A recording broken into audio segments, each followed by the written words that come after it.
spirit of distraction, abandon in Jesus' name. Get out of our midst. In Jesus' name.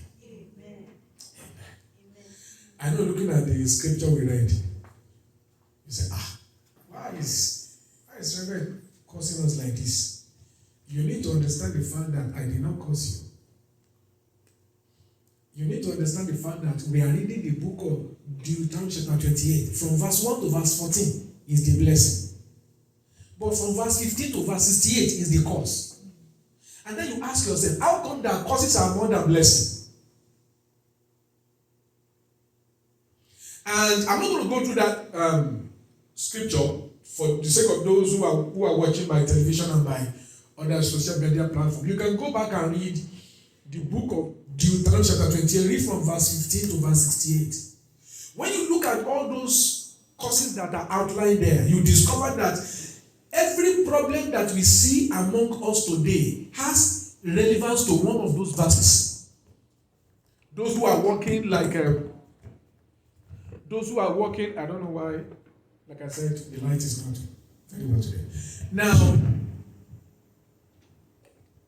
those who are working so hard and are earning little, God said it's because I want to curse you. Those who are not enjoying the fruit of their labor, they labor so much and they have nothing to show. It's part of the curses. People that are under the oppression of their enemy, it's part of the curses. The people that are supposed to look up to you, you are not the one looking up to them. All believers now seems better than you. It's part of the curses. And God said, these are not the things that are ordained from the beginning, but these are the things that will happen to my people because they do not obey the word of the Lord their God. How can a person marry a wife and then that wife does not love her husband and she desires to be sleeping around with other men? It happens in the church. Pastor sleeping with church members' wife is part of the curses.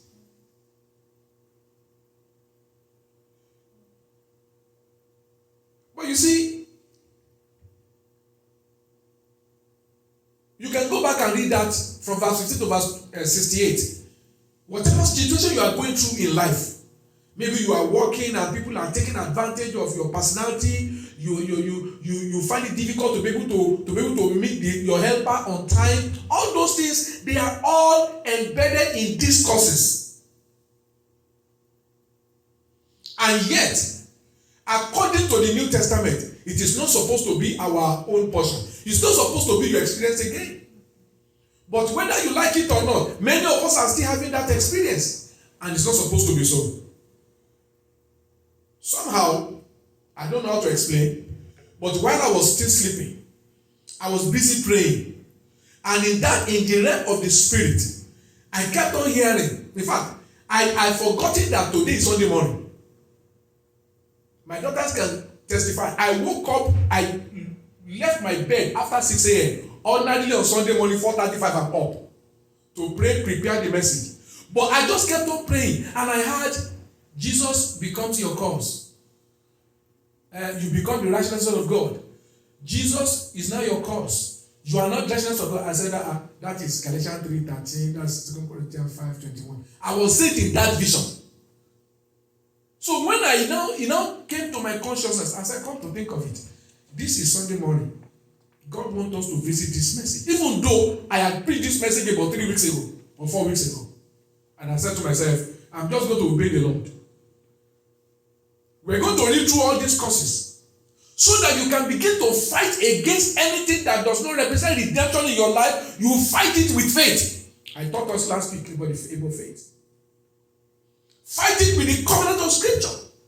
Now look at all these things. All the problem we are having in the church. All the reasons why people are coming for deliverance and then they are having the problem come back again. Everything is embedded in this cause. Isn't there?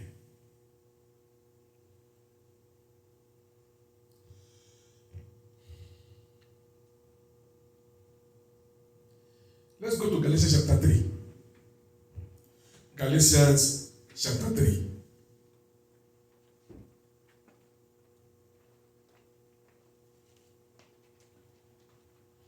We want to thank God for Dickens' first son that clocked 20 years yesterday. The Lord will continue to make his head to be lifted high. Amen. In the name of Jesus. Amen. This life, I knew the boy when he was very, very small. And now it's 20 years. How time flies. We give God all the glory. In Galatians chapter 3, we have read the courses. And I intentionally allow us to read that courses. It's a long chapter. But I wanted us to read it. Because somehow, maybe you or me, there's one area of those courses that I'm still seeing manifesting in my life. Maybe I'm not finding favor. Maybe people that are supposed to help me are not just showing up to help. Maybe I'm working so much I'm not earning. Maybe I'm making so much money but I cannot have savings. And it's not supposed to be so. But it's happening. It happens a lot in the church. Even pastors are under satanic attack. They cast out devils and then the devil come back to torment them. Some of them lose their children. Some of them, they don't have peaceful home. But verse 13 says, and you see, let God be true and every man a liar. I don't care how authentic your experience is to you.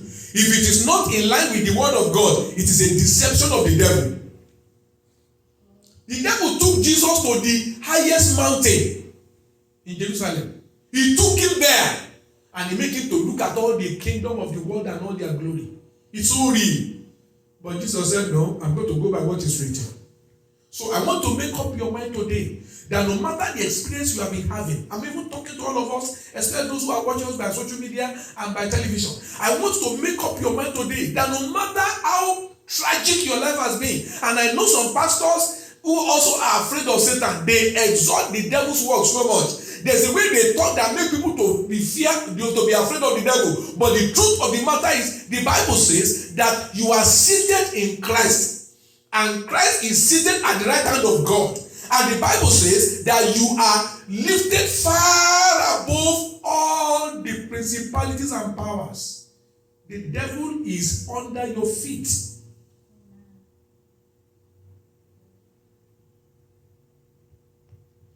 Let's read Galatians chapter 3, verse 13. Let's read it together.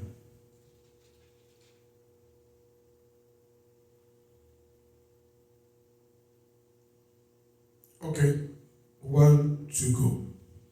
Christ has redeemed us from the curse of the law. Wait. Christ has redeemed us from the curse of the law. We have read, because the first book of the Bible is what is called the law. We have read from verse 15 to verse 68 of the book of the chapter 28, and those are the written curse of the law. And the Bible says, but Christ has redeemed me from the curse of the law.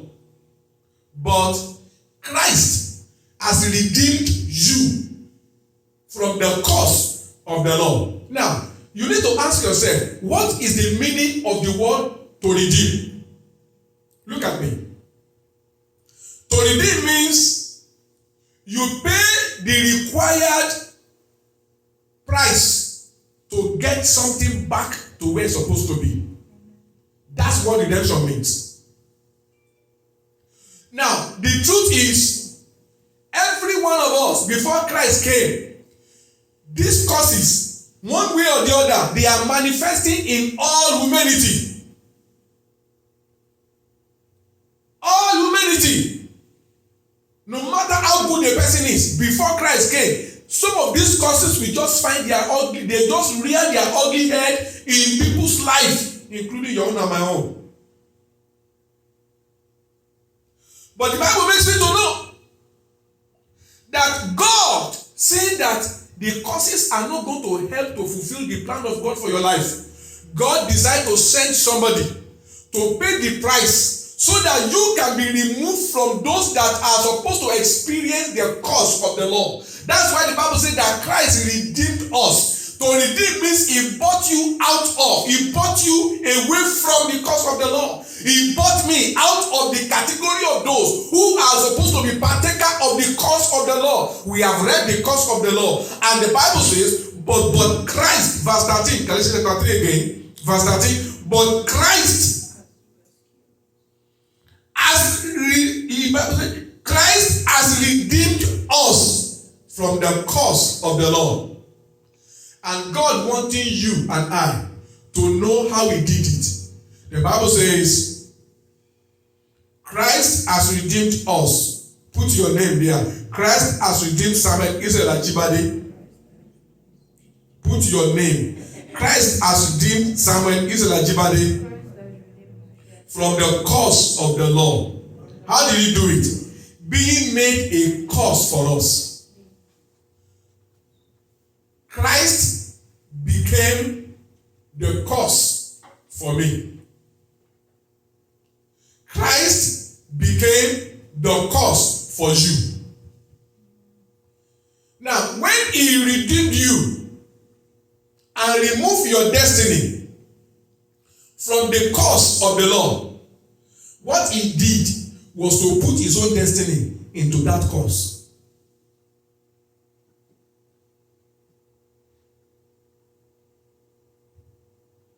He redeemed you from the curse. He redeemed me from the curse by becoming the curse for us.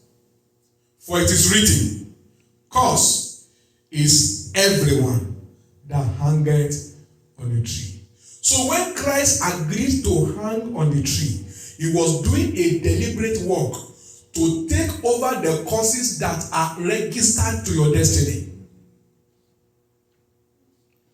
What he did was to pay the price to buy that curse away from you.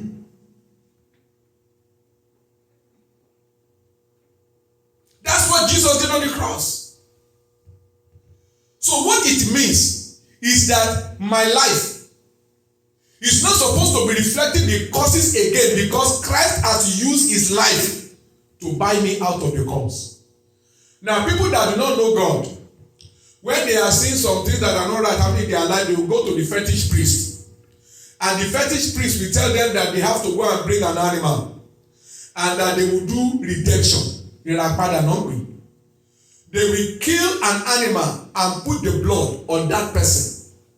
And then they will make some incantations. What they are trying to do is that they are trying to use the life of that animal to substitute that person that they are trying to take away from that curse. That's what Jesus did. He shed his blood and he poured his blood on you with just one purpose, so that your own destiny can be taken from the position of the curse and the curse can come back upon him, Christ. Are you with me?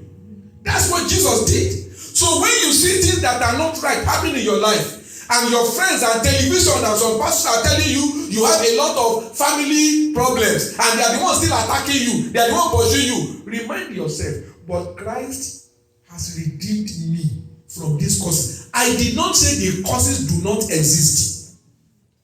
I did not say the causes do not work in some other pastor's life. I am just saying for me, Samuel Ajibade, but Christ has redeemed me from the curse. Look at me. When you attack the reality of your life with that truth, something will happen. Satan will give way.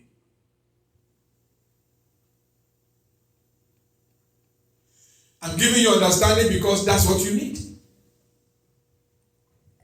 I am redeemed from the curse. If I'm working and I cannot seem to gather money together, no, it's not supposed to be so. Especially as long as I am now obeying the law that are written for me in the New Testament. I'm supposed to say no.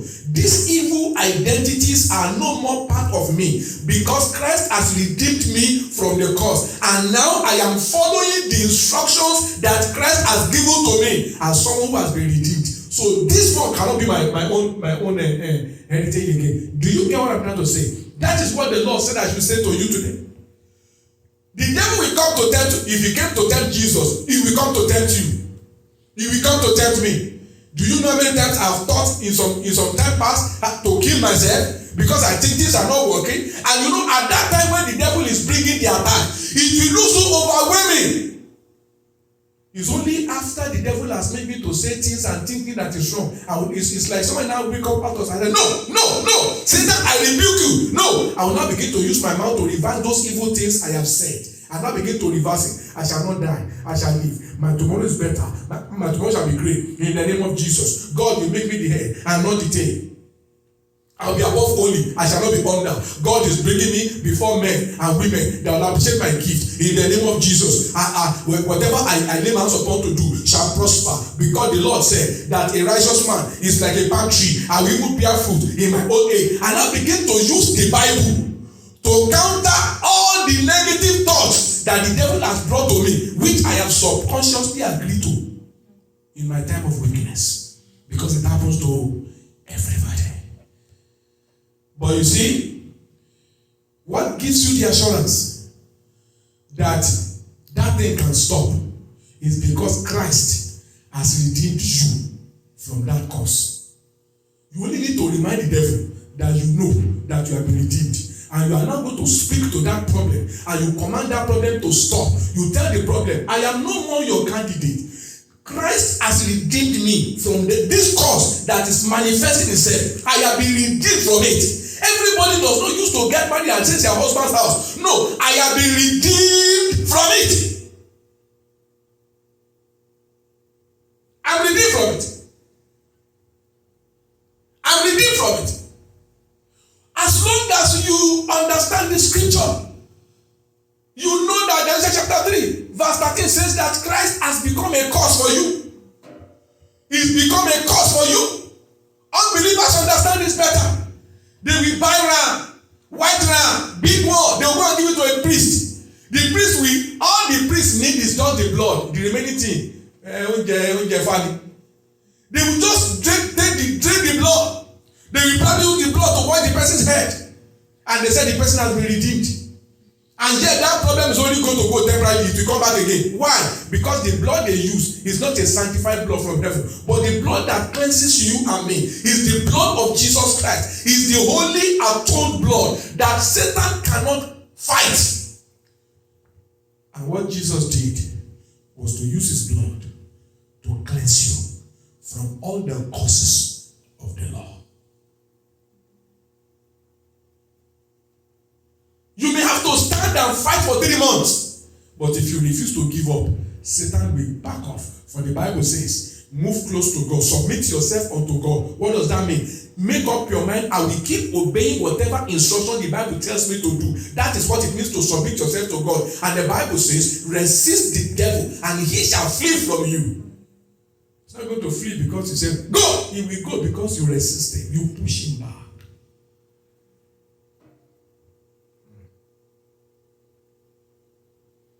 In 2 Corinthians chapter 5 verse 21, let's go there. Because I want to cover it the way the Holy Ghost will give it to me. Because I believe somebody's destiny is hanging on this truth. Somebody's destiny is hanging on this truth. Somebody's destiny is hanging on this truth. I see it in my spirit. There's a particular woman that the destiny of your marriage, of your home, is hanging on this truth. You have to go on 7 days fasting. White.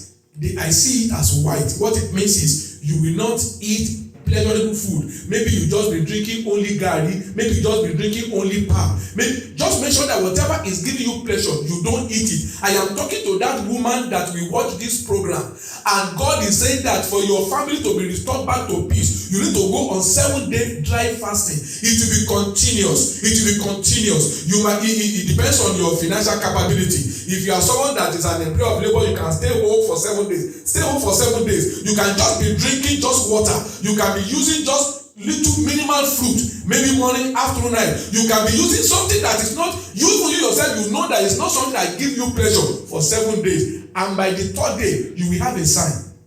There will be a message that will come to you. It will come like a dream. You will fight a battle in your dream. And by the 4th day, you will have another sign. That one may not necessarily be a dream, but you will see something that will give you victory has come. And by the 7th day, I see what look like a white heaven just open over your head. It will be the beginning of a new level. I'm talking to a particular woman whose family is in trouble, and you know that you need to stop the causes.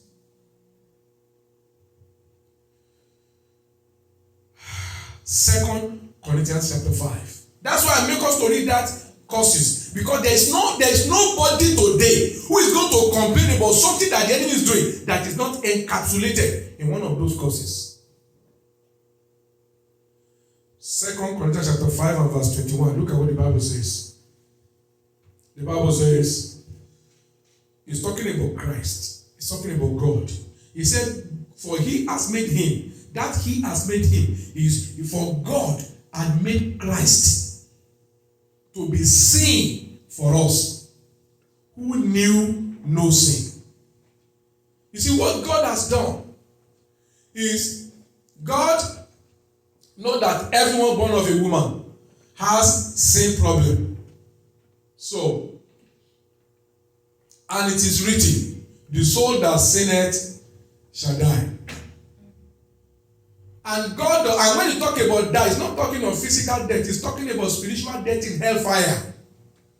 It's talking about being condemned to eternal damnation. And God not wanting you, me, and the world to die in condemnation. The Bible says, for God so loved the world that he gave his only begotten son. How did he give him? He gave him to be a sacrifice for our sin. He made him to be sin for us who knew no sin. And someone said, but why will God make Christ to become sin for us? He said, so that we might be made the righteousness of God in him, in Christ. Righteousness of God. How many are having problem with living life faithfully? How many of us are having problem with some sins? The Bible says that without the shedding of blood, there's no remission of sin. And you cannot continue in sin and expect the grace of God to continue to abound upon your life. If you are having problem with some sins and you really want to get over them, I am just giving you the blueprint. I'm just giving you the weapon. I'm giving you the sword of the Spirit. Christ has become sin on your behalf. He took your sin and placed it upon himself. And the Bible says this is why he did that, so that you can have the opportunity of becoming the righteousness of God through him. You can have the power to say no to sin, and sin will not have dominion over you. For the Bible says, sin shall no more have dominion over you, for you are no more under the law, but you are now under grace. Sin is not meant to dominate you and rule you like a slave master. But if you're having problems saying no to some sins, getting away from some sins, you can always say to the devil, Satan, in the name of Jesus, I receive authority over this spirit of anger, this spirit of lust, covetousness, pride, sexual immorality. I receive grace. I receive grace. Because the Bible says that Christ has become sin for me. So you, this sin that is tormenting my life, you have been taken away from my life by Christ, so that I can become the righteousness of God through Christ. So I enter into that righteousness. I receive grace to overcome this sin. Listen, as you use that scripture, you will be surprised. The power of that sin will break. Why? Because Christ has become sin for you, so that you can become the righteousness of God through him. Look at your life. Let me look at my life. And let's ask ourselves, what's my life like? You know, because life is a process. Please get what I'm going to say next clearly. Life is a process. Sometimes it takes time for certain things that God wants to do in your life. It takes time for them to fully come to pass. It's like giving birth to a baby.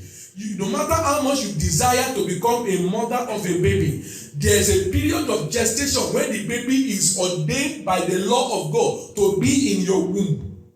If you want the baby to come out before 9 months, you will give birth to a premature baby, and that will give you unnecessary hassles and stress. So God will sometimes allow an incubation period for your miracle. This is how you know If God is working on your miracle, even though it has not manifested, as you are praying on that case, you have inner peace. Even though you can't see any change on the physical, but inside your heart, there is this peace. Then that is a sign that God has answered your prayer and is working on your miracle. You can begin to continue to pray, continue to thank God. Father, I thank you because I believe. This is what I'm trusting you for. And I thank you because I believe that in due time, you will make it to manifest. Do you understand that? Philippians 4, 6 and verse 7. He said, be anxious for nothing, everything by prayer and supplication. Make all your requests known to God. And the peace of God that passes understanding will guard your heart and mind through Christ Jesus. So that when that peace is in your heart, it's a sign that God has answered the prayer. Just begin to thank God. It will come to pass in due season. So sometimes what you are believing God for, that the devil is telling God has not done, but you know inside your spirit man, you have peace. It means God has done it. Don't let the devil tempt you with it. But there are some things that you know that you are just having that body to pray about. You are just having that body to stand against it. Then stand against it, because it means the enemy is still using it against your life. But no matter what the people are telling you, I don't care who told you. A prophet can tell you. Prophets receive word and they speak it. But understanding is what you use to deal with the problem. Look at what happened when Pharaoh dreamt a dream. It was God that gave him the dream. And then when he told Joseph, Joseph told him the interpretation of the dream. And Joseph gave him wisdom on what to do about the dream. That's why you see that you are a man of God, that you are talking to a man of God, is not necessarily the solution to your problem. You must talk to a man of God that has understanding in the inside of God's word to give you solutions that are Bible-based. That's why though many people don't like teaching ministry, it is still the safest ministry, because the truth of God's word will show you how to live and what to do per time. Jesus said you will know the truth. The Bible says he was talking to the believers, the Pharisees that believed in him. He was talking to those who have already believed in him. He said you will know the truth, and the truth you know will make you free. So our freedom is always based on the level of our understanding. God has asked me to show you this today. Please go back home. This video, by the grace of God, should be ready on our WhatsApp group by latest Monday night. And then it will be on our Facebook page from after the service. Go back and watch it and listen to it again. Just read those courses and assess your life. In any area where you can interpret that one of those courses, one or more of those courses are manifesting, stand up after you have finished it and write it down. This is manifesting in my life, but Christ has redeemed me from that course. This one is manifesting, but Christ has redeemed me from that course. When you stand and use it like that, Satan will back up, because Satan is only going to work on our ignorance. God showed me my vision. Christ has become cause for you so that you can become the righteousness of God. What does that mean? Christ has redeemed you from the curse so that you can begin to enjoy the fullness of everything that God has prepared for his children. I'd like us to rise up on our feet and begin to open our mouth and give God praise. Christ has redeemed you from the curse so that you can be brought into the righteousness of God. Lord, I thank you because Christ has become my cause so that I can begin to enjoy the liberty and the benefit of a son of God. Lord, I thank you for what you have done for me. Open your mouth and give God praise. Into Suvalina Azanta.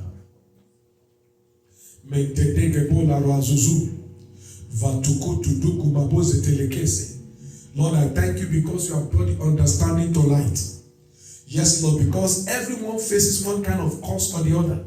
The causes that are written in the law. We know. When we look at our lives, some things just reflect what we are going through. But the truth of your word said that but Christ has redeemed me from this cause of the law. Therefore, Lord, I take authority over every manifestation of the causes of the law. I take authority over them. I command them to stop. I command them to be uprooted in the name of Jesus. I have been redeemed by the blood of Jesus from every cause of the devil. I have been redeemed by the blood of Jesus from every cause of the law. Ekabola namazeze teredegeboha shakataduga ekatolibo foso ebratalumia alina kantarabaha. I have been redeemed in the case of Baba. I have been redeemed. Malina Kataligaboha. I have been redeemed in Tezekete Ligaba. Causes you are not meant to manifest continually in my life. You are meant to cease. And the divine plan of God is that the manifestation of the righteousness of God will now begin to be seen in my life. So I embrace what God has done for me. I embrace the truth that God has revealed to me. I embrace the truth of God's word. Iso falina and adogemo rabaha. I embrace the truth of God's word. Ivalamanta digabole nekete digabohaza. I embrace the truth of God's word. Satan, I command in every area that you have been manipulating my life. In the name of Jesus, I command the causes to stop. I command the manifestation of the causes to stop. In the name of Jesus, whatever God has not ordained in my life that is gaining root, I command them to dry up from the root. In the name of Jesus, for the Bible says, every tree that my Father has not planted shall be rooted up. I command whatever has taken root in my destiny, in my life, in my ministry, in my marriage, in my finances, in my spiritual life, whatever the enemy has planted and has taken root and is now contesting my righteousness in Christ, I command them to be uprooted. Open your mouth and pray for yourself. Whatever is gaining root in my life, but which is not according to God's plan, I command them to be rooted up. I command them to be rooted up. I command them to be rooted up. I command them to be rooted up and be destroyed out of my life. Thank you, Lord. In Jesus' mighty name. Take time, go over this message in your house and pray. Pray as the Holy Ghost will lead you. It's very important. Father, thank you. I've shared with your people what you showed to me, my vision. Holy Spirit, you are the teacher. And you are the revealer of secrets. In whatever way that this message is relevant to those who are hearing me right now, Holy Ghost, open the eyes of their understanding to it.